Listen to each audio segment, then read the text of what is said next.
Ahora de vuelta a la historia. Mi odio hacia Madison crecía día a día. A veces me trataba con una dulzura fingida y otras me despreciaba sin piedad. Una tarde, después de una de esas humillaciones, pasé frente a la carnicería del pueblo. Un carnicero me pidió ayuda para sacrificar un cerdo. Sin pensarlo dos veces, tomé el cuchillo que me ofreció y me acerqué al animal. El cerdo me miró con ojos vacíos, como si supiera lo que estaba por venir. Con un movimiento rápido y certero, hundí el cuchillo en su corazón. El animal fue un alarido agudo, desesperado, pero yo no aparté la mirada. Observé cómo la vida se apagaba en sus ojos y por primera vez en mucho tiempo me sentí satisfecho. Lo disfruté. Sentí que ese momento había sido una prueba, una revelación de lo que estaba destinado a hacer. Castigar, purificar, corregir. La idea de ser el limpiador de este mundo corrupto me llenaba de propósito. Ya no era el mismo hombre humillado y débil que había llegado a este pueblo. Ahora era alguien diferente, alguien superior. Y lo mejor de todo era que nadie lo veía venir. Los latigazos en mi espalda fueron tan brutales que, incluso años después, las cicatrices siguen ahí, como testigos mudos de aquel infierno. Mi cuerpo era tan delgado que el cuero cortó profundamente, dejando marcas que se entrelazaron con las costillas hundidas por la desnutrición. Recuerdo el frío de esas noches, la debilidad, el dolor y la voz. Esa voz que siempre estuvo conmigo, susurrándome que no debía rendirme, que debía pelear, que el mundo no era para los débiles. Al principio era un murmullo distante, pero con el tiempo se convirtió en algo más. No puedo explicarlo del todo, pero sigue ahí, dentro de mi cabeza. En ocasiones esa voz me atormenta en sueños, me arrastra a lugares oscuros y me susurra que haga cosas terribles. Y lo peor es que no puedo ignorarla. Una de esas noches ocurrió algo que jamás olvidaré. El perro de una vecina, un pequeño chihuahua insignificante, no paraba de ladrar. Esa criatura débil e inútil interrumpía mis sueños constantemente. Sus chillidos atravesaban la oscuridad como agujas. ¿Por qué las personas débiles se rodean de animales tan patéticos? Pensaba en ello mientras intentaba dormir, pero los ladridos seguían. Era como si ese perro supiera lo que habitaba dentro de mí y ladrara para intentar detenerlo. Hasta que llegó la noche en que tomé una decisión. El pueblo dormía, pero yo no. Me levanté con una claridad que nunca había sentido antes. Esa voz, mi vieja aliada, me dijo qué hacer. Con una salchicha, atraje al perro fuera de la casa. Su cola se movía, ignorante del destino que le esperaba.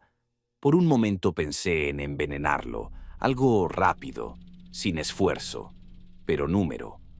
Eso habría sido un acto de cobardía, y yo no soy débil. Lo llevé al bosque, donde las sombras eran profundas y el aire helado. Allí, lo até con su propia correa a una rama baja. El perro me miró, incapaz de comprender lo que estaba a punto de suceder. Había algo fascinante en su inocencia, en su completa indefensión. Tomé mi navaja y, con un solo movimiento, le corté el cuello. ¿Sabes cuál es tu problema?, le grité agachándome hasta quedar cara a cara con él. Crees que importas, pero no eres más que un animal. Una voz en mi cabeza susurró, sedosa y cruel. Mira cómo te teme, igual que tus tíos te temían en el fondo. Eres superior, Jorge. Eres el lobo entre corderos. Una sonrisa se dibujó en su rostro. No era una expresión de felicidad, sino de certeza. Levantó el cuchillo con calma, como si estuviera realizando un acto ceremonial. Eres nada, pero yo soy alguien.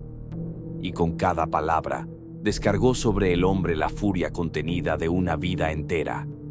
La sangre brotó caliente, empapando mis manos, y algo despertó en mí. Fue una sensación que nunca había experimentado. El poder absoluto sobre la vida y la muerte.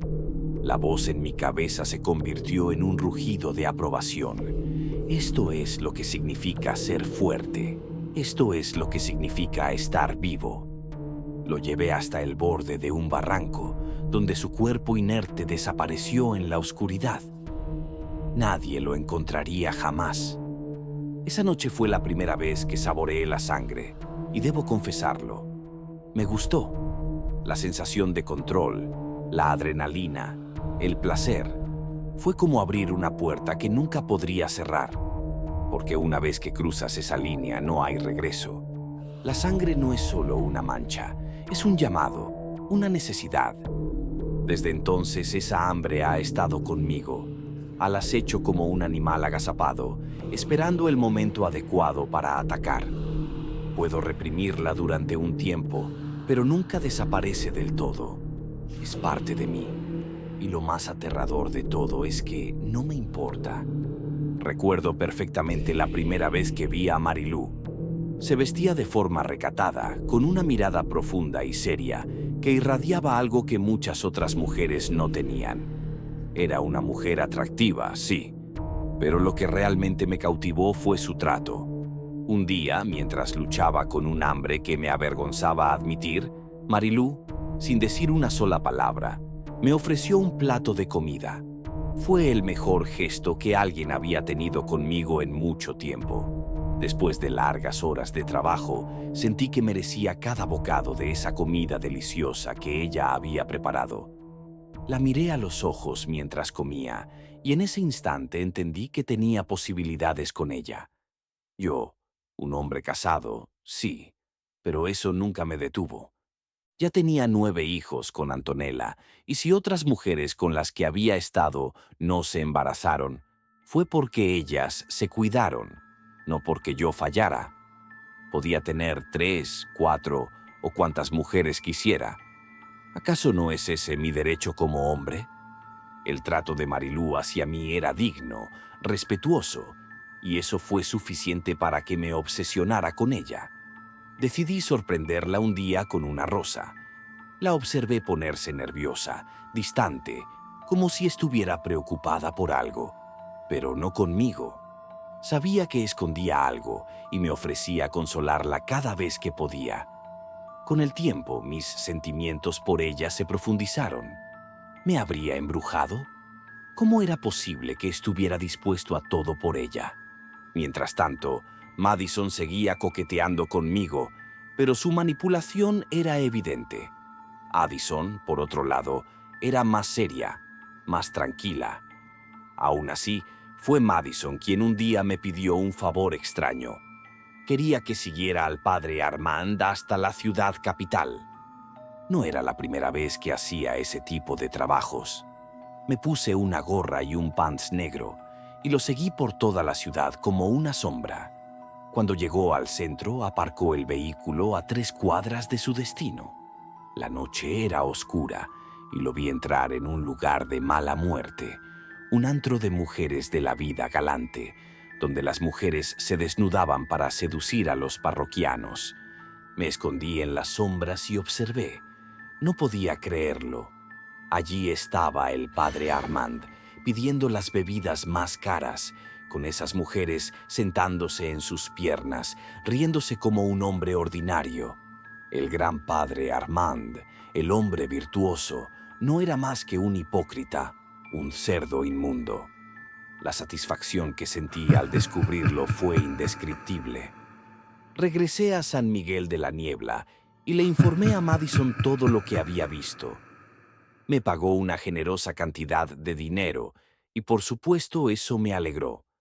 Pero unos días después recibí un sobre cerrado en la puerta de mi casa. Lo llevé a mi cuarto de herramientas y lo abrí con cautela. Dentro había 7 fotografías en blanco y negro. Eran de Marilú. Mi amada Marilú estaba en brazos de otro hombre, y no de cualquier hombre, el padre Armand. Las imágenes eran claras, innegables.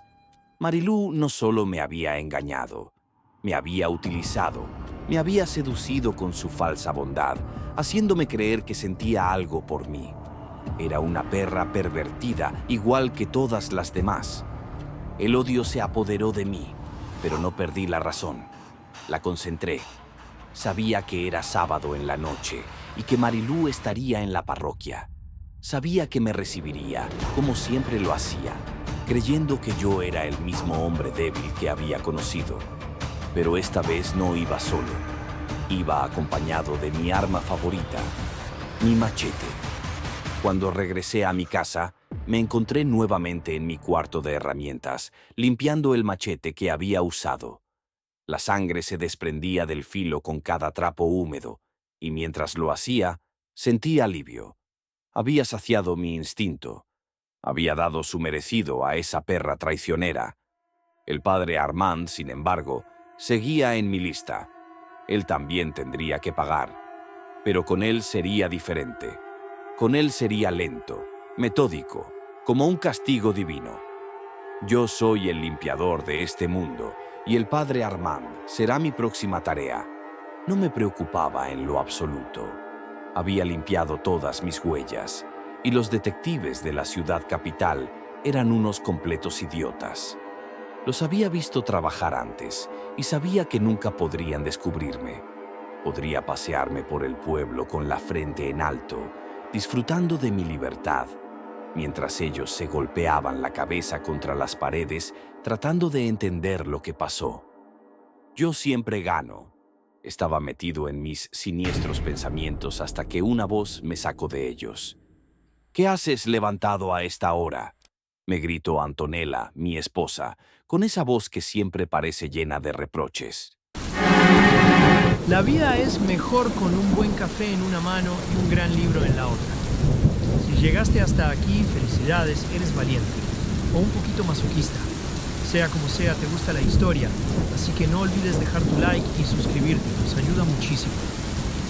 En la próxima sesión, el detective Valente Vergara y su equipo entran en acción. Los vigilaremos de cerca. ¿Estarán a la altura de su implacable reputación?